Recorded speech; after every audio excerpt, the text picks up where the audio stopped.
Welcome to episode 113 of Project Geekology. And I just rolled a d20 and it landed on 13, so that's why we decided to do 113, not because it's chronological, but just that's where it landed. You gotta respect the die. This week we are going to be covering Dungeons and Dragons Honor Among Thieves, the 2023 movie. We have lots to say about it. I think pretty favorably, but we'll get into that later. I'm one half of your host, Anthony, and joining me as always is Dakota. Yes, I think we do have mostly favorable things to say about this movie. I certainly do. But yeah, my name's Dakota, and I'm also joined with Rich. Really happy to talk to you guys about Demogorgons and Seven and all the stuff that I know about Dungeons and Dragons. Just wait until you meet the Beholder next season. Actually, I don't know, but I'm assuming that is probably the most classic Dungeons and Dragons like foe is the Beholder. So I'm guessing that's what they're saving for the final season of Stranger Things.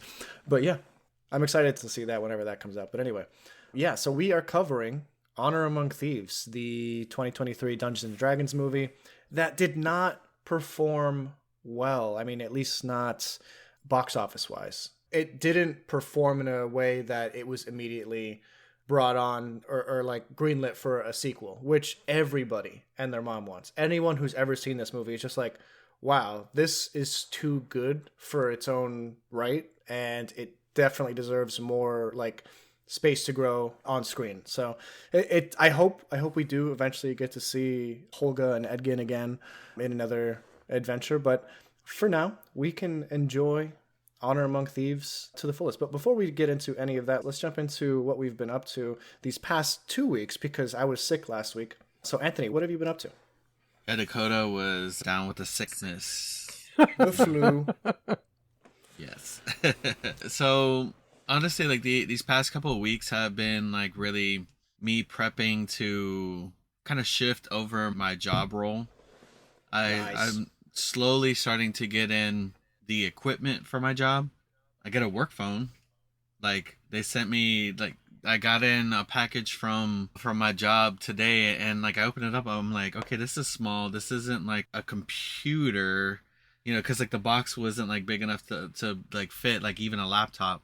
And like I open it up and there's like a phone in there. It's like an iPhone. I'm like, okay, I guess this is like my work phone. Like it's weird. Like I've never had like a work phone except for like, whatever's the one that like next to my station. But that one just like, it's like a generic number. But so like, yeah, I've been like slowly like kind of starting that. It hasn't really like fully hit me yet. But like, yeah, man, next week is my last week, man. This week's almost over. And then, next week that's it. I'll no longer be working at a physical bank location. I'll be working from home and in a different, IT role. So that's awesome, dude. I never had the privilege of working for a place that sent me, a work phone or anything like that. I can barely find the walkie-talkies on like my electrical job to like talk to my partner. So yeah, that's pretty cool. Man, that's funny. But yeah, man, like I've been mostly like playing like, either Marvel Rivals or Monster Hunter, like still like really enjoying that. I haven't gotten to the end game yet. It's not really that long of a game, but with the exception of like the first like weekend, I haven't like played really like long extended sessions of it. I think mostly just because I'm kind of like trying to savor it and not like trying to just blow through it. But you're talking about Marvel Rivals? No, Monster Hunter Wilds. Oh, I thought you said Marvel Rivals. Yeah, I said 2 games. Oh, okay. Sorry, my bad. All right, Monster Hunter Wilds. You have not been blowing through it. Yeah. Give it a good go. But yeah, no, I know I'm getting like pretty close to the ends. I mean, if I wanted to, like, I think it was like that first weekend I could have probably blown through like the campaign, but I don't know. Like I've just been enjoying that. Like the story in this game is they really like kind of expanded it and made it better than like the past Monster Hunter games. Like, there's actual like voice acting. There really wasn't like any voice acting except for like maybe some of the cutscenes or like very minimal dialogue. Yeah. But yeah, no, I've been Like, just kind of nothing too big except for, just that stuff. What about you? What have you been up to? I've also been playing video games actually. Because I've been homesick and pretty much just like napping all the time. I don't really have a lot of energy, or I didn't have any energy, like especially last week. Dude, the flu is no joke. I was out like 2 Saturdays ago. Yeah, I think it was 2 Saturdays ago. I was so dead to the world that like I was just like a zombie on the couch. I would just like have a cup of tea in my lap and I would literally pass out and the tea would just spill all over my lap. Like I was just completely out of it. In the middle of the night, I would sweat through everything like multiple times. I would find myself in the shower at like 4 a.m. I was just like, I cannot live right now. Like what's happening? Yeah, no, the flu's no joke. I am definitely out of it. I still have a little frog in my throat, but that's pretty much it. Anyway, I did do more gaming than I normally do just because I had the time. I did want to mention, I think a couple weeks ago on the podcast, I spoke about a mobile game that I was playing called Godzilla Kong Titan. I called it Titan Hunters. It's actually called Titan Chasers. Anyway, as I mentioned, I wanted to give it a few days of gameplay, see how I liked it. It was okay. It's kind of like a base builder / character upgrader / resource gatherer / quest thing. It was like too much going on and I didn't really like it, but I wanted to like it, if that makes sense, because I do like the Monsterverse, Godzilla, Kong, and all that. Yeah. So I wanted to, just enjoy like the story mode, which was okay. It really didn't have any groundbreaking stuff or anything like that. But I stopped playing about a week ago because I discovered a mechanic that I really hate. So in this game, you build your player card, like your handle or whatever, is attached to a power level. A power level is granted, you get higher power levels as you upgrade your characters, as you complete missions, as you upgrade your base, and so on and so forth. I got somewhere like 1.98 million, which I thought was a lot. I thought that was like a lot. In my guild, I was like over 1 million higher than the next person. It wasn't even my guild. I just happened to, have the flu and be home all day. So I was able to rack that up. And then I found out that in like the PvP like world view, like map, anyone could attack my base. I was just like, okay, you're going to take my resources, that's fine. But no, they took my literal power level away from me. Like the thing that I had been working towards. I was so confused. I was just like, what? Wait, how is this guy with 40 million power literally just going to smaller players and just like taking their power level? Like, how did that math work out? Like, what exactly is being taken away from my accomplishments that this guy is like stealing my... Anyway, I peaced out like then and there. I just rage quit the game. Like Dakota's no like, way. I uninstall. went from like 1.98 million power levels, which took me like a week and a half, to like 1.6 in a matter of like minutes. And I was just like, this is ridiculous. This is absolutely like the most frustrating thing I've ever seen. So I quit it. And then like a week later, like this past week, a new game came out, a new mobile game that I was just like, all right, this has been in gestation for a while. I signed up for it a long time ago. Let's give it a shot. I turn it on. It was Avatar Realms Collide. So it was like an Avatar, The Last Airbender. It wasn't canon in any way. Like it brings characters from all eras together. Dude, it was the exact same game. I'm not even joking. It was the exact same game. It's a base builder. It's a quest sender. It's like a character upgrader. It's literally every single, like everything was the same. And I was just like, there's no way that this is the same developer. It was the same developer. They released like 2 games in the span of 2 weeks from like 2 of my favorite IPs, and they both suck. They both suck, and they both have that mechanic where you can steal someone else's power level. How stupid is that? I don't want... Dakota fell for it twice. No, I didn't give it a chance. Oh, okay. I only played maybe a couple hours, if that. Yeah, I just wanted to see like how different it was, and it was exactly the same. It was literally exactly the same. So that was frustrating. But, on topic of what we're covering today, I also jumped back into Baldur's Gate 3. Rich, did you ever play Baldur's Gate? I didn't get a chance to. You know what? After today, or after watching the movie, I think I'm more apt to do it. I think you'd like it. If you like Baldur's Gate, there's a few other games that you would probably like that are made by that same company that made Baldur's Gate 3. Yeah, so Larian did a phenomenal job with this game. Yeah. Like, it was an easy contender, and it did win Game of the Year. I think not this past year. I think 2023 it won. They also have these games called Divinity, and they're like they play very like similarly, but like they're also like very good games. So what Baldur's Gate 3 is, you don't need any information about like what happened in Baldur's Gate 1 and 2. Right. But it takes place in one of the play settings in the Dungeons and Dragons like multiverse. So in Dungeons and Dragons, you can choose what setting you want your adventure to take place in. There's a ton of like there's millions of like homebrew, like you can make up your world and set all your characters in this setting. But the most popular since like the 80s has been the Forgotten Realms. And that's what Baldur's Gate 3 takes place in, as well as Honor Among Thieves, the movie that we watched today. So it's in that setting, usually within the Forgotten Realms. It takes place on the continent of Faerun, on the west coast, which is the Sword Coast. So the entirety of Baldur's Gate 3, as well as the entirety of the movie that we're going to be discussing later, all take place on the Sword Coast of the Forgotten Realms. So there is like a shared identity, even though the stories are completely different. You don't really get a grasp of the gameplay style in the movie because it's being played not as a game, but like as if this were a reality, So whereas Honor Among Thieves is a story being told to you with characters that are unique and all that, Baldur's Gate 3 is you playing a D&D setting with pre-built characters. Oh, okay.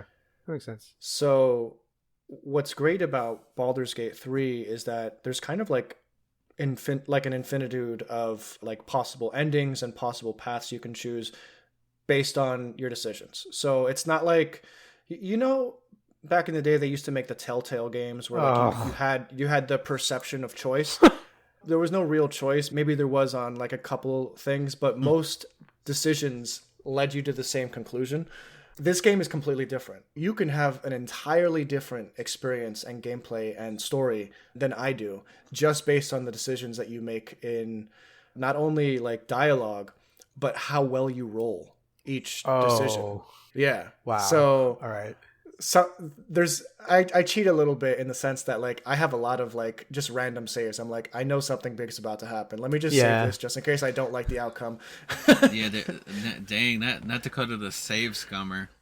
I'm a save scummer for sure. But I'm really enjoying Baldur's Gate. I played it a little bit when it first came out. And there's a multiplayer aspect to it. Like you can play with 2 to 4 people on the same screen. Which is pretty cool. Or you could do it online as well. But the actual game is not online, so you're not going to be interacting with other players if you don't want to. Nice, basically. Perfect. Because that's the one thing that I think for me, I played Dragon's Dogma, and you kind of just like see randos, and sometimes they would just kind of be annoying, and I just like get away. Okay, I don't want that. What I will say is the game is extremely hard. Like frustratingly hard at certain times. Like you're like, man, I really want to beat this boss guy. I gotta restart the game 6 times. Yeah. Man, I totally missed that shot. I missed like 5 shots in a row. Oh, I'm gonna die. Yeah, so it's a lot of that. Yeah, it has the whole fun element of rolling a d20 and just like, yeah, man, just like failing. critical hits, and also critical failures. Yeah, it's a really fun game, and I'm only 20 to 25 hours in, I think. So I'm still in Act 1. There's 3 acts, and people have save files that are like well over 400, 500 hours on the game. So like there's so much to do. But yeah, I'm really excited to keep playing that. Also because I like the D&D world. I think it's such a cool setting. Yeah. Mm-hmm. But yeah, I think that's what I've been up to. Oh, I've been watching The Crown, which is really good.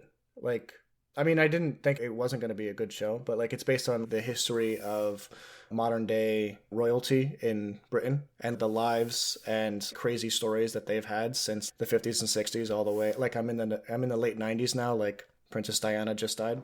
Oh, So, yeah, it's 6 seasons, but it's a really, really engaging show, and I think mostly historically accurate. It's, aside from like the private conversations like two characters have, that there's no possible way that the show knows what they said, you know. So that kind of stuff is you got to take with a grain of salt, but that's cool. As well as White Lotus. This season is so good. I don't know if you guys have ever watched White Lotus, but like it's like consistently. On my list. It's on my list. I heard it's really good. It's just the most stressful hour of television every week, but it's so engaging, and it's like an addiction. Like you need to know what these idiots on screen get up to. But so basically the premise of White Lotus, it's kind of like an anthology series where the first season follows 3 or 4 different groups of individuals in a resort called the White Lotus in Hawaii. Mm-hmm. The second season has different people, but they're at a resort in Italy, and now this season is in a resort in Thailand.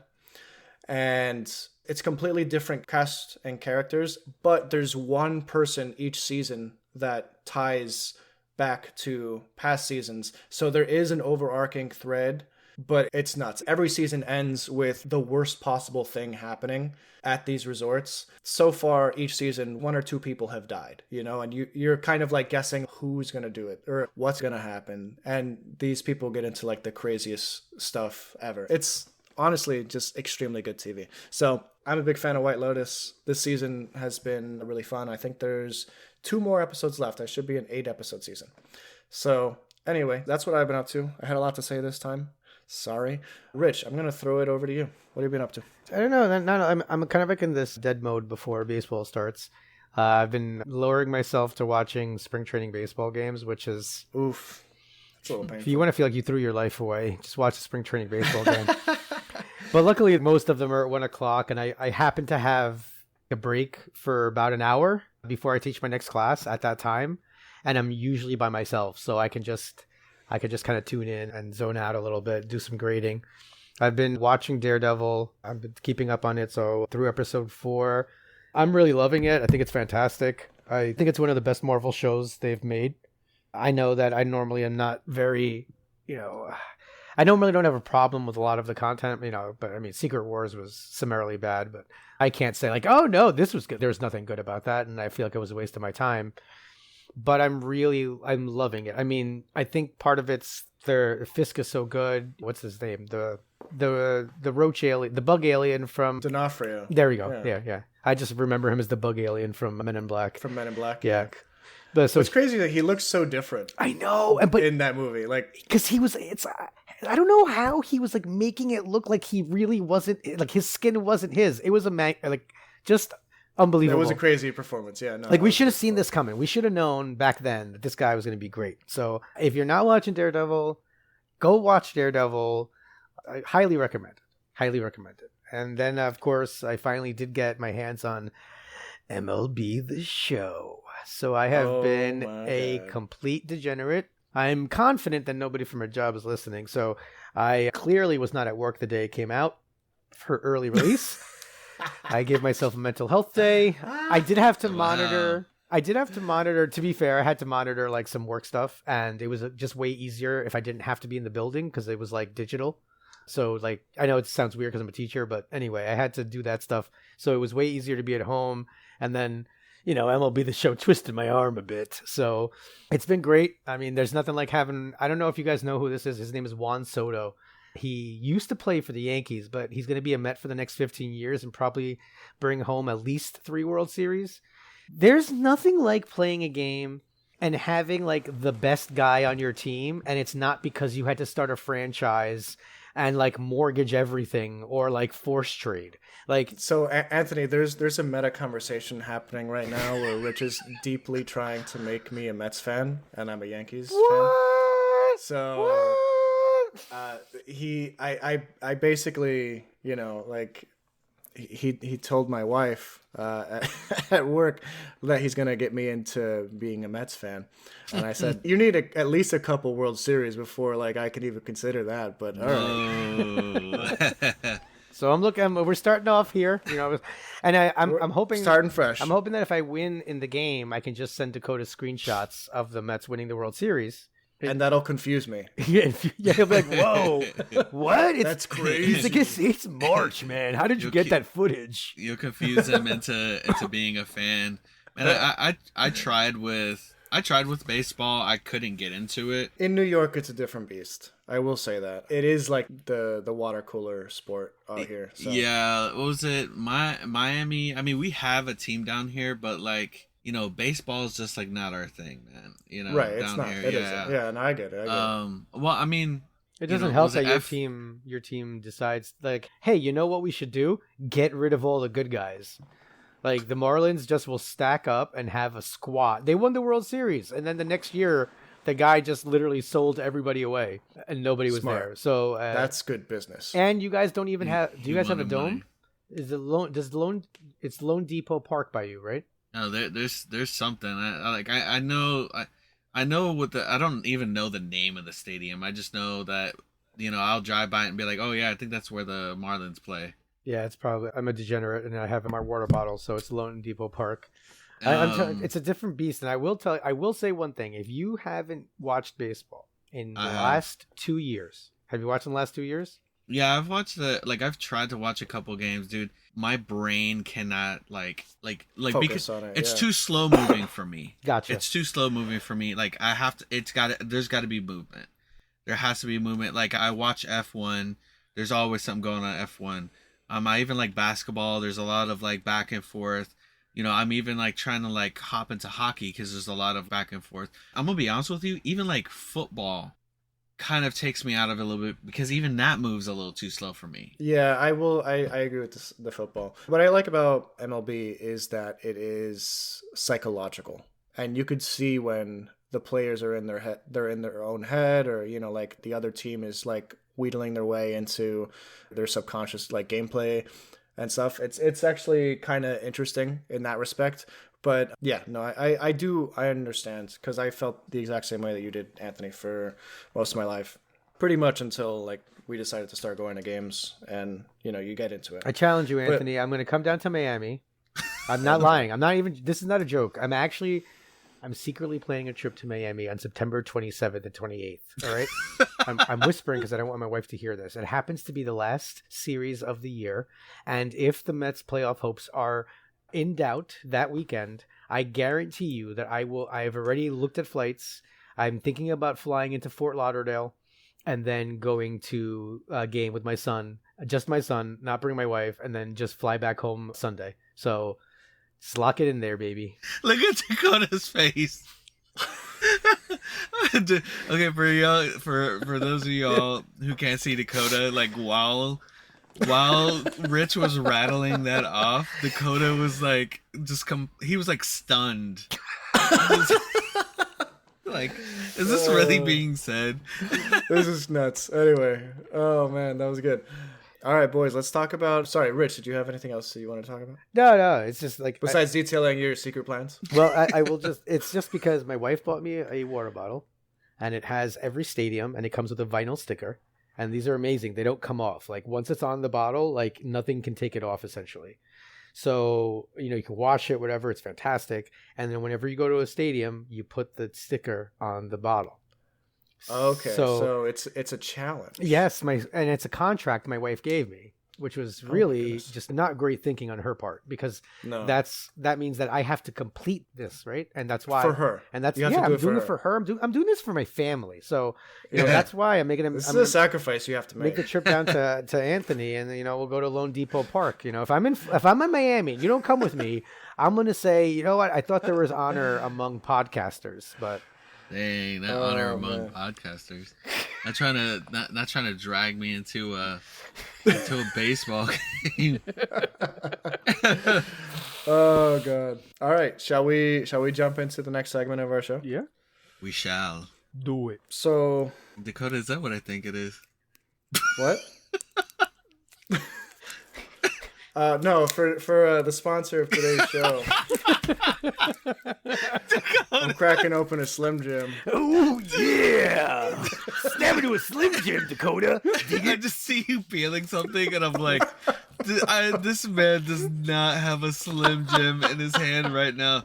It's like now he's like taking it to what was? Didn't you say you haven't had a Slim Jim in years, and now you have one? I have one in my mouth as we speak.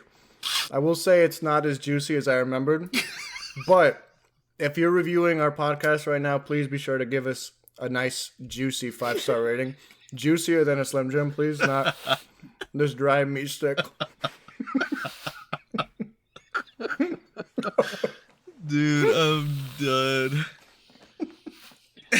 Dakota took the bit even further with an actual Slim Jim, and is actively choking on the dryness of it. Yeah, I'll eat the rest of it later. I do enjoy the taste. It is a little dry. Guys, we're discussing Dungeons and Dragons, Honor Among Thieves, with a pretty stacked cast. Yeah. We have a lot of big names. Actually, hold on. I'm going to pull this up. I guess before I jump into the whole cast thing, Rich, this being your first, I think, entry point into Dungeons and Dragons, I'm curious what you think. So, I'm starting to see a little bit of pattern here. First, we did it with Ghibli film. I think you guys are getting your druthers picking stuff that I have absolutely no idea what's going on before I put it on, because I have actively avoided Dungeons and Dragons my entire life. It's a choice. Yeah, no, this is like I said, at a certain point, I was collecting too much nerddom. Right? Yeah. So you needed to draw a line in the sand. I had the wrestling, I had the Star Wars, I had a lot of stuff. And I just felt like that was going to be a dividing line that none of my friends wanted to be clear, none of my friends growing up play it. So it wasn't like it was even a thing in my neighborhood or anything like that. It just was a thing that I kind of had heard about and never really explored. My friends kind of implied, like, if you go down, basically what they said was, you're going down a path I can't follow, all right? And I was like, oh no. But instead of choking my friend, I listened to them, Other than the 20-sided dice and then Stranger Things, right? So, for example, Dakota's wife runs Dungeons and Dragons at school, and I will runs it in the same classroom that I teach in last period. So often the kids will come in, and as I walk out, I'm just like, Demogorgon. I just yell like D20, like I just yell random stuff that I know because I know nothing. So Cantrip. I start watching this movie, and I'm not gonna lie to you guys. I'm like, I don't know anything about it. I can only describe my love for this movie as comparable to the first Pirates of the Caribbean, which I talked to you guys about earlier. Wow. The fact that there aren't 5 of these, I'm so angry. Like, it's a rip-roaring good time. You don't have to know. And I don't understand how it didn't make money, because that's one of those movies that you just go to for a good time. Like, that should have been a movie that people were like, hey, what are you doing this weekend? Go see Dungeons and Dragons. Like, you don't need to know anything beforehand. And I'm sure that if you know tons of Dungeons and Dragons stuff, there are so many Easter eggs that make you smile. Right? Yeah. And I couldn't identify any of those. And still, I loved it. I loved Eden. I loved Holga. Helga? No, Holga. Holga and Edgin. Edgin, yeah. Holga, Michelle Rodriguez, right, is the actress. She's perfectly cast in that role. When I think of, if you have to put a female lead who's like a real ass kicker, I choose her every day of the week. She's fantastic. So I thought the acting was great there. I just it was really just fun. And it was, like you said, star-studded. I just don't even understand the plot's really easy to follow. I don't think it's convoluted. I don't think there's anything complicated. Like, this is one of those just really fun popcorn movies that I almost, like, honestly, if you're listening to this and you're like, hey, I didn't like it, I don't know what's wrong with you. Maybe you shouldn't listen to the podcast anymore. I'm sorry, gents. I know that you guys have been doing this longer than I have, but hot damn, I love that movie. Good. No, that's exactly the response that everyone should basically have when watching this movie. Yeah. So I did look it up. I do think it made back its box office, but it just didn't perform well enough that it was worth that risk, I guess. So isn't it wild though? Like this it thing made 208 million on a budget of 150 million. And it's wild because it's certified fresh. It's 91% on Rotten Tomatoes. I think everyone loved it. Yeah. I think like pretty much like most reviewers like loved that movie. I think what the problem might be is that even with the whole Stranger Things thing kind of like bringing a bit of a resurgence to the D&D, I think that there's still a little bit of a stigma with D&D. You know, like some people still kind of see it as like, that it's like that last line of nerdiness that they just don't want to cross over.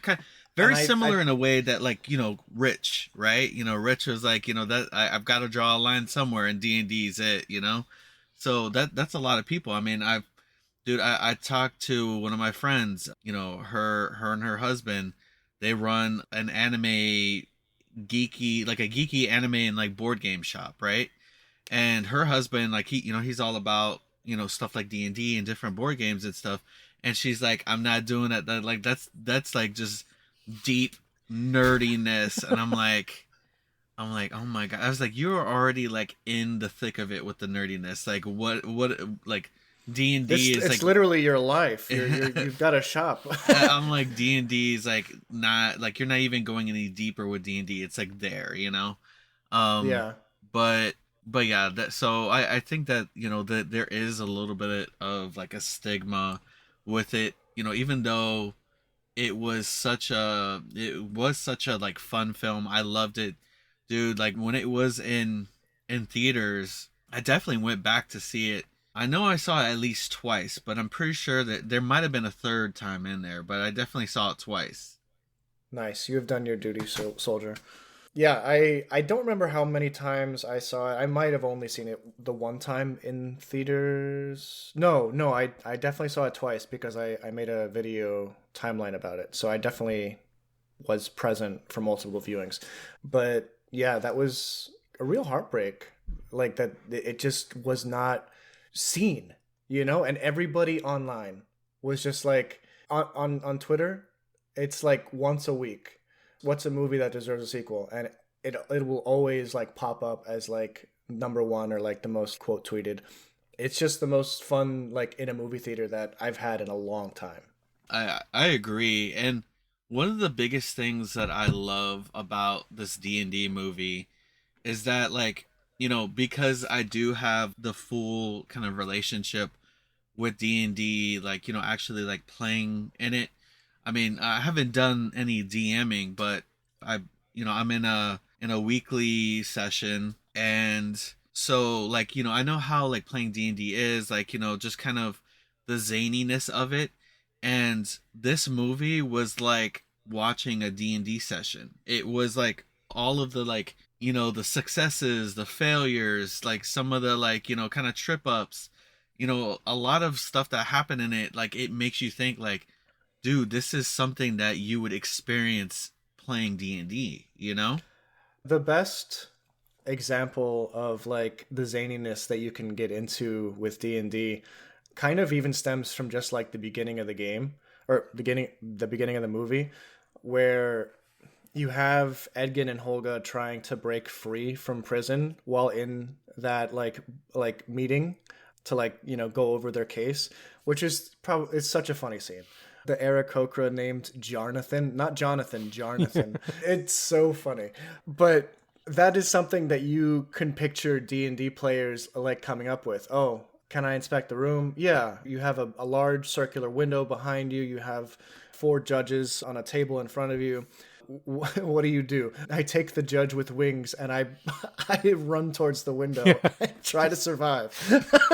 That's something that you would do in D&D. Yeah. Also, the fact that, Holga, she didn't have any weapons, but she had a potato, and she's throwing potatoes. Oh, dude. Dude, I love that scene so much. And then literally, like after that, they're like, "We granted your appeal." Yeah. We granted your approval. Oh my gosh, like dude, like like telling you straight up, like D&D, and like the fact that there was like a fat dragon in there. Oh, so Oh, amazing. yeah. I loved it so much. I couldn't, as I saw that dragon, I'm staring at it and I'm going, that is one of the weirdest designs, because I don't get what's wrong with it, right? I just see it come out. Because you just see the chubby cheeks. Yeah, and I'm like, what? And I literally got closer to the TV, and I've seen, tons of dragon representations in my time. From Smog to, I can't remember the guy who called me Dova King in Skyrim, but Parthenax or something like that. I've had a close relationship with many, and actually one of my favorite versions is, if you ever played the mod, there was a mod that turned every dragon in Skyrim into, ooh yeah, Macho Man Randy Savage. Yeah, I saw that. All right, I saw that. So it gives it's like the head and the hat. It gives them the hat, like the cowboy hat. I've seen it. So great. So that dragon cracked me up because it was like a slow reveal, and and then you see like a real dragon later on. Like at first I was like, are these just what D&D dragons look like? And I was like, man, these guys really have no imagination. Like that dragon can't even fly. But then you had a proper dragon later. There's just so many. That's what's so great about this. It's just there are so many little things that were inviting. I almost think that if they just called it Honor Among Thieves, it would have broke the box office. You think so? Yeah. You think it's the title of Dungeons and Dragons that 100%. really held I think back? that Anthony was 100% on it. I saw it and I was like, hey, that looks fun, but there's no chance I'm going to the theater to see it. I have no reason, because I honestly I wasn't even like Dungeons and Dragons, that's too nerdy for me. It was like Dungeons and Dragons, I don't know anything about that. Right? Like, why would I want to go see that if I know, like, for me, I don't know, and I don't know if it's comparable. I'm just wondering about certain things, but like the Resident Evil movies, I think sometimes some of those franchises, what actually becomes a little bit prohibitive for those who are not involved in it at all is like they just feel a little bit overwhelmed with the idea of going into this and not knowing, just being left in the dark. Well, my thing is, with those movies, they literally had the source material and just threw it out the window. With D&D, you could kind of create any sort of story, and that's what this is. That's they really lean into the fact that you can create your own story within this world. There's nothing holding it back unless like you're kind of like you're trying to purposely like desecrate it. It's really hard to like mess up like this world that already kind of exists. The backdrop's already there. You just kind of fill it in with characters and characters that fit very well. This group is very much so a ragtag group that you would have like with your group of friends playing D&D. You have like this sorcerer Simon who can like he fails or like not really good. Like this is somebody that probably consistently rolls like under a 10 on a D20, and his stats are all like single digit stats. Exactly. And then like you have Edgin, who's the bard, that like he's really like there for just like moral support, even though like bards can actually get really like involved in D&D, and some can have like magical aspects to them also. But they all have like I like that you don't have to guess what type of like role they are. Against the bard, Holga is she's a barbarian.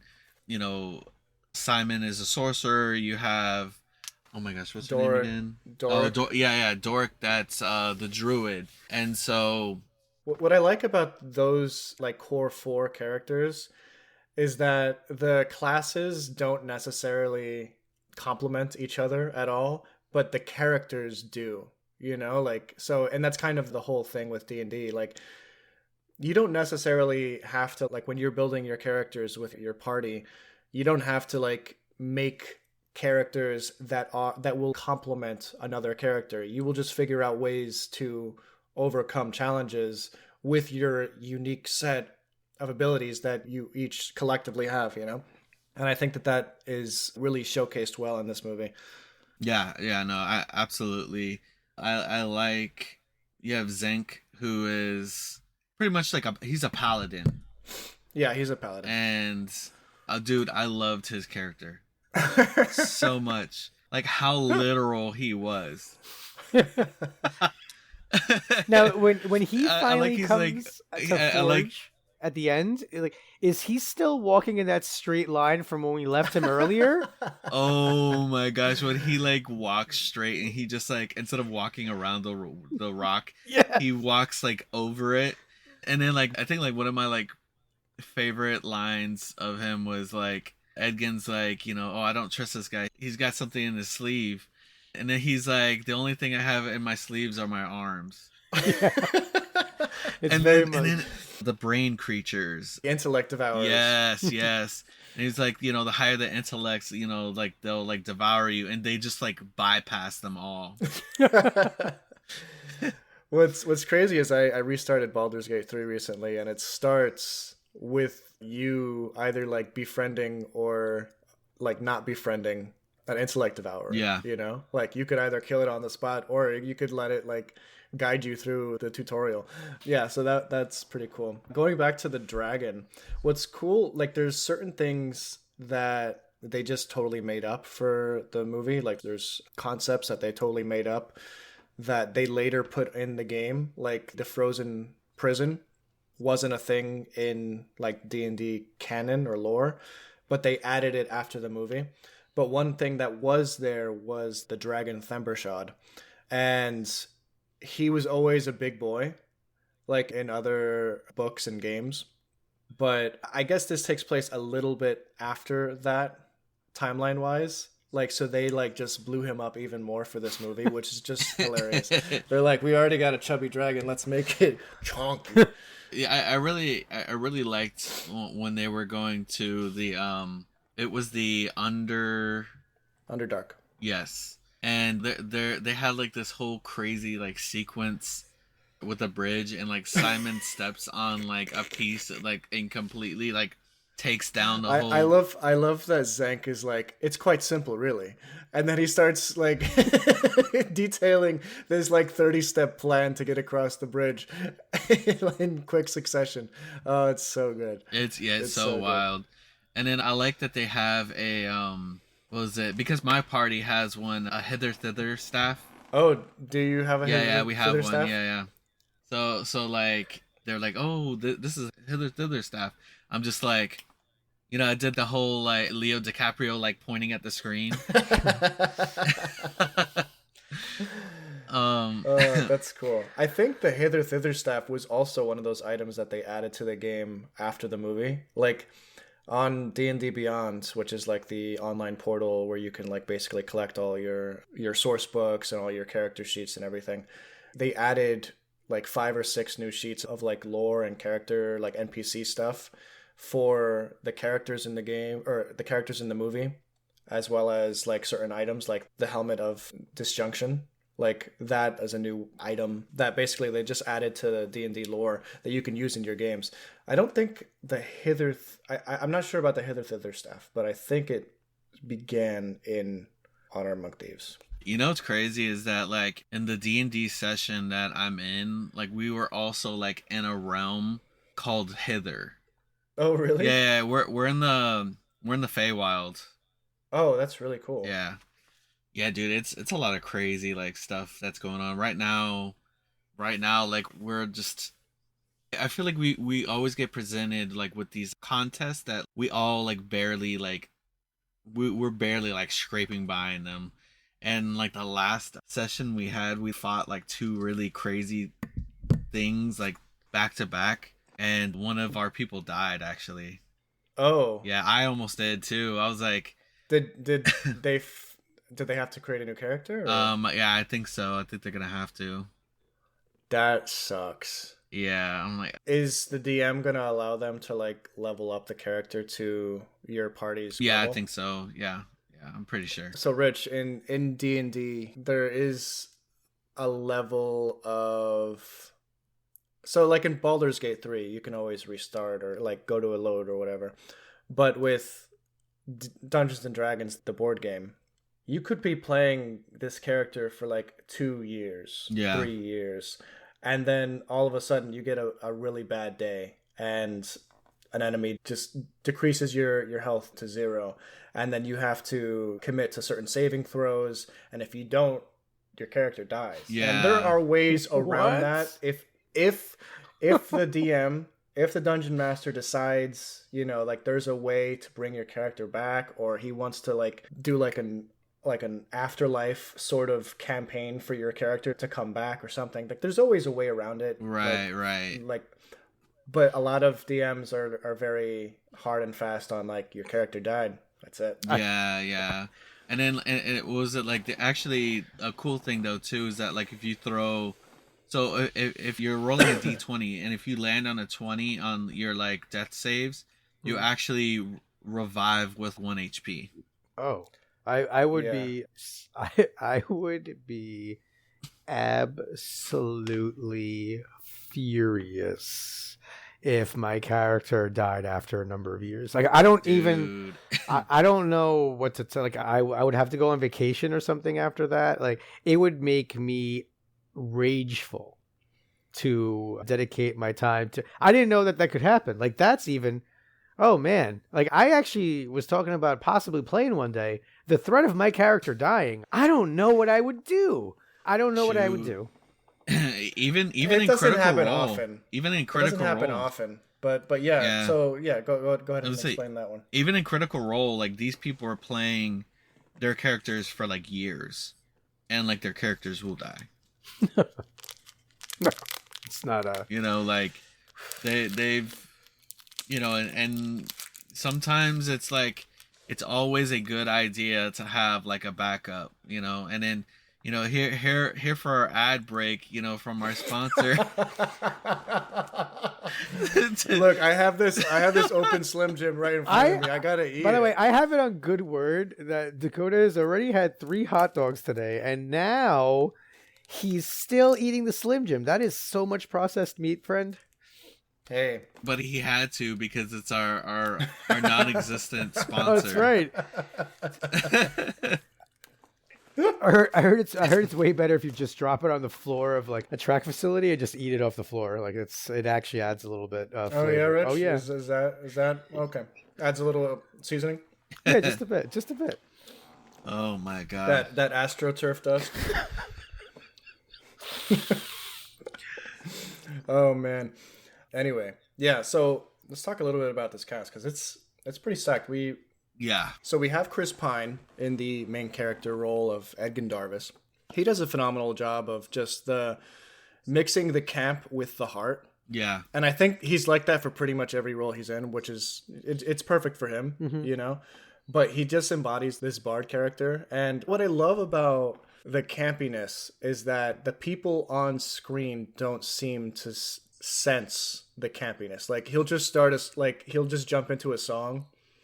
And it just entrances people around him. Like Holga, of all people, you would think like, Ed, you gotta stop, you know. But no, like she would like jump into the song as well. Like I love that about their characters. But yeah, you have Michelle Rodriguez as Holga the Barbarian, Justice Smith as Simon the Sorcerer. Yeah, I've seen him in several things. Yeah, and he is also another actor that kind of always plays a certain role, but this felt fresh. Even for that. So I like that. And of course, Hugh Grant as Forge Fitzwilliam. He's probably one of my favorite characters just because he's so deliciously evil, I guess. Like, I don't think he's actually like... so well. Like, he plays that character so well. He's not malicious. He's just roguish. in it for himself. He's roguish and he's in it for himself. He's like Barbosa. That's his role. That's his class. Mm-hmm. He is a rogue. Oh yes, yeah, yes. Oh, that's. See, he reminds me so much of Barbosa from the. I'm sorry, I love those Pirates movies, but no, bring it right back. Like Barbosa was like that. You know, you knew he was the bad guy, but you're like, but I kind of like him. You know, like I enjoy him being like that, and I just think Well, yeah, no, Jeffrey Rush like was just like, I mean, I look, he was like one of my favorites in those series too. So Yeah. here it's just I think you got Hugh Grant doing the kind of the same thing. He's just there's no one in this movie that it's really fun. It's also kind of fun to like watch a movie about good versus evil, where like the evil's not that depressing. Like I could deal with Forge's evil. I'm like all right. A lot of it has to do with the way Grant plays it. There's still a charm there. Yeah. Where you want to be like, oh, maybe I'm just misinterpreting. And it's like, no, he's a bad guy. But that's kind of what he does. I don't know how many actors you put in that role that would pull it off as well. And obviously the acts, I don't know. I mean, this is my bias, right? I mean, a lot of time when you get these period pieces, when you're set in these medieval, you need to have the British accent, So like, I think Grant having that also kind of really helps it out. Yes, and it definitely worked with his character being basically the ruler of Neverwinter. Yeah. Just deliciously evil. We also have Daisy Head as Sophina, who I'm not familiar with, and honestly, like, I'm looking at her like profile picture on Google, and I recognize her knowing that this character played the Red Witch, but I wouldn't, if this person was standing right in front of me and I wasn't thinking about this movie, I would never. Oh yeah. But Sophia, who played Doric, I would definitely recognize her. I just don't have that like recognition yet with her as an actress, but she did a fantastic job as well. Yeah. Oh, dude, I loved Bradley Cooper. Marleman. Yes. Oh, I love that. Rich, What did you think of halfling Bradley Cooper? I wish we had more. I mean, Bradley Cooper, he's he's kind of almost in some ways Fervor Rocket. I think that having him be a shorter character was, I'm hoping it was a little bit of a nod to that. I just think could have been. He's great on camera. And then he's great as a voice actor. It doesn't matter what you do with him. I just think that he's got that kind of his comedic timing is just excellent, and I don't know. I think, like I said, I mean, we need to have a second one, and we need him to be in it longer. Like I want like full 20 minutes. And then I don't even think he was like a funny character, like I don't think he said anything that was particularly funny. It was just the juxtaposition of Holga going to see her old husband and it just happens to be tiny Bradley Cooper. Exactly. Like the scene itself was funny and not really because of what was being said, but yeah, like you said, like what we were seeing on the screen. And this like brawny woman, just she has this like affinity for smaller men, like, and you see that later on in the film too. Big fan. Like that's just her. She's just and the thing is that Marleman has a thing for bigger women. So. It's so random. So I love it so much. Yeah, dude, that was awesome. I also liked the whole thing where they had to they were looking for the helmet, and they went to the graveyard to speak to the people. And that is an actual D&D thing, the Speak with the Dead, where you get 5 questions. I think that I'm trying to think if one of the people in my group have that, but. Dude, no, I thought that was like funny too. Like, when they like kind of found out what they needed, they're like, "Oh, okay, 5 questions," and then they leave like one of the guys like with on 4 questions. Oh man, yeah. There's some really really cool scenes. I think that particular sequence where they're showing flashbacks from 100 years ago, like it's nothing, just because they have the ability to talk to dead. And I love the first one where they're trying to figure out how the 5 questions work, and the thing is answering him very literally. Yes. Yes. No. 5 more or something like that. Yeah. I love that. Another scene that I really enjoyed, even though it doesn't really work like this in D&D, is the druid transformations. Like realistically, you can only transform once each long rest, basically. So like you would never be able to like quick succession like turn from an owl bear into a fly into a mouse into a you'd never get that opportunity in the actual game. But in the context of the movie, it was such a fantastic scene where it had the illusion of a one-shot take, even though it was just like heavily CGI'd over it. Yeah, but it was really cool the way they did that. Yeah, I liked in that whole sequence how she like ended. She like left it like as a deer, and then, and then and then Holga like was talking about like her turning into a deer earlier on, and then she just looks over at Egan and was like, "Oh, so you did turn into a deer." Oh, my favorite line in the whole movie is my favorite line in the whole movie is they're trying to figure out how to like tell Edgin's daughter that Forge is lying to them, and Holga's like, we can shoot an arrow into her room with a note, and he's just like, you'll hit my daughter. He's just like, and she goes, that's just a risk we're gonna have to take. That's my favorite line. Oh my gosh, dude! And she says it straight face too. Like it's just there's so much like dry humor in this that's just so good. I like the part where they kind of like confront Forge like for the first time. Like it's after they break out of the tower, and like Forge kind of like captures them. There's a couple of moments in that one. The first was like the hot tea part like made me laugh, and then like when Sofina like put her finger in the cup, he's like, I didn't think you were gonna put your finger in the cup. And then like when they captured it and like they're about to get their heads chopped off, Holga's like just like, oh, that she's like going over this like whole thing about this battle axe and like how he like cleans. I know obviously it's like it's a diversion, but it's so funny because it's so like specific too, and like I think it was a genuine interest also. Because like after she like just whoops down on it, like on all of them with no help from Edgin except for like at the end where he like hits one in the face, but like he was there for moral support. She's like, oh, we need to get some, and he's like, I know. Lindsay Doyle. Yes, dude, that was like there's just so many like little moments that I like a lot, because the thing about D&D is like there's a lot of grand moments, but sometimes there's like little mini moments that happen also that like will be in between like things happening.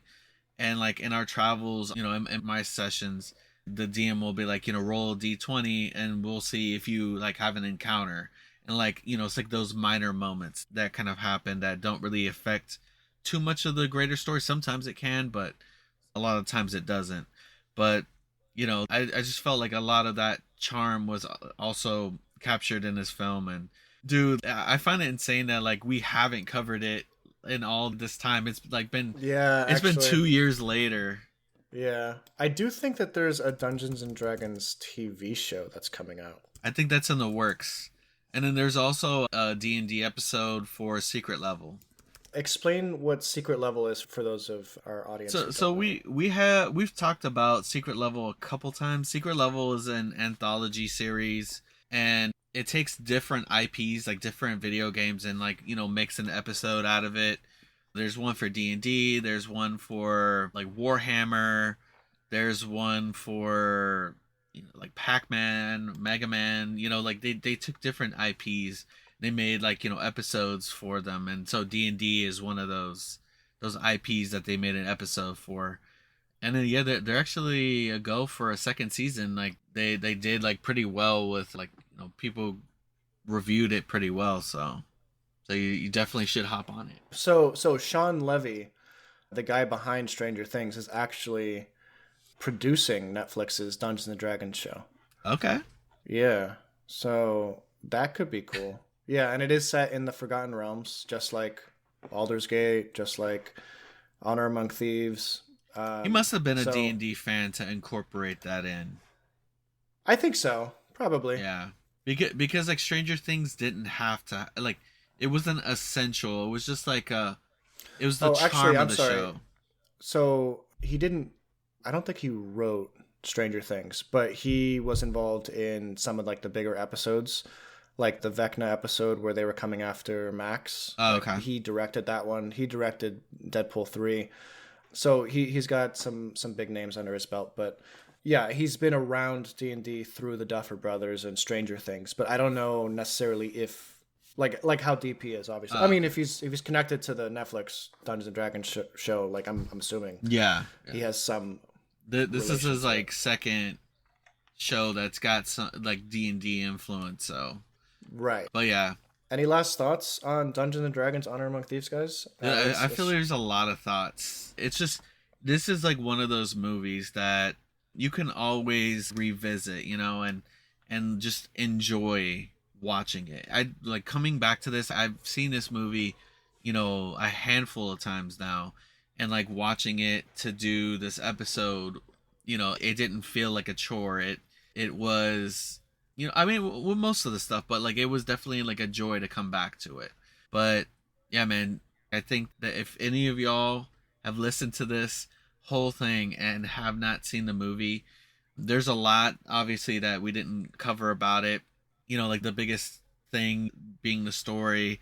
You know, it kind of shifts from Egan trying to like, you know, get his family back together, you know, save his wife. His wife was killed, and you know, he's trying to like, you know, bring her back with this like tablet of reawakening. And then so his priorities kind of shift because there's a bigger thing happening with Sophina. You know, there's a lot to the story that we didn't talk too much about, more about like D&D as a whole and how this movie's influenced by it. But I think that it's worth watching. Even if you've listened to this without seeing the movie, definitely go see it. And especially watch this if you've never played Dungeons and Dragons, because like Rich said early on, this you don't need any prior knowledge about any of the races, any of the characters, any of the factions within the film. Yeah. You'll learn everything as you go. You'll learn about the Red Wizards of Thay. You'll learn about the Harpers. You'll learn about Forge and Neverwinter and, you know, the games that they play later on. It's all there. And how they're connected, and they do like really well motivations. Yeah, no, I 100% agree. And all the graphics look fantastic and are fun to watch, and every character is enjoyable. Yeah, I agree. One thing that you mentioned, Anthony, was that this movie was highly influenced by D&D. I also think D&D was highly influenced by this movie because they changed, not necessarily like big rules or anything after this came out, but they added a lot of lore and stuff that the movie interjected into the wider worlds of playable Dungeons and Dragons, like NPCs and stuff. So it just like opened up more doors for D&D, and I think that that's pretty cool. Yeah, I agree. Rich, do you have any final thoughts on Dungeons and Dragons? No, I just think that you should all go down to your local purveyor of snacks, and you should buy yourselves a bunch of Slim Jims and go home and watch this movie. Like, I just don't understand it. You know, maybe buy yourselves a potato just so you can just root along with Helga. It's really great, and I'm going to be 43 in June, and I can say that this movie and this episode kind of made me regret not getting into Dungeons and Dragons. But at the same time, if my character would have died, I might have been in prison. So probably better off, much better off that I didn't actually ever get into it. But it does make me go like, wow, I've missed out on something that's truly, you know, I love. You said Forgotten, right? Forgotten Realms, yeah. Like that's the, you know, Fable. I'm kind of getting old, like, but I love that medieval European-y like world. You know, it could. If you ever played EverQuest back in the day, that was a D&D setting. See, I would. That was around the time of World of Warcraft. World of Warcraft. That's the World of Warcraft. Let's not even. That's the one where Mr. T was on a commercial once for World of Warcraft. Yeah, at one point he was. All right, so that's all right. See, I'm telling you, it's literally like when I saw Warcraft, I think I was like, that's like a D&D thing. I got to be careful, you know. Like, so oh, I mean, it's not D&D, but I'm very happy I got to watch this. Good. I'm happy. I'm glad. All right, guys, Be sure to give this podcast a 5-star review, specifically a juicy one. Don't make it like my Slim Jim. I'm sure other Slim Jims are juicy, but this one didn't. It wasn't. It was a fairly dry Slim Jim. But I hope our show wasn't. I hope our show was juicy and worthy of your 5-star review. So let us know if your podcast app allows you to. Be sure to click down into our show notes to find out where you can find us on social media. And we don't yet know what we're covering next week, but you will be the first to find out either on our socials or by subscribing to the podcast and picking up next week. Anyway, guys, thank you. Have a great night. Have a great day, wherever you are. Have a good one. Bye, y'all. Slim Jim.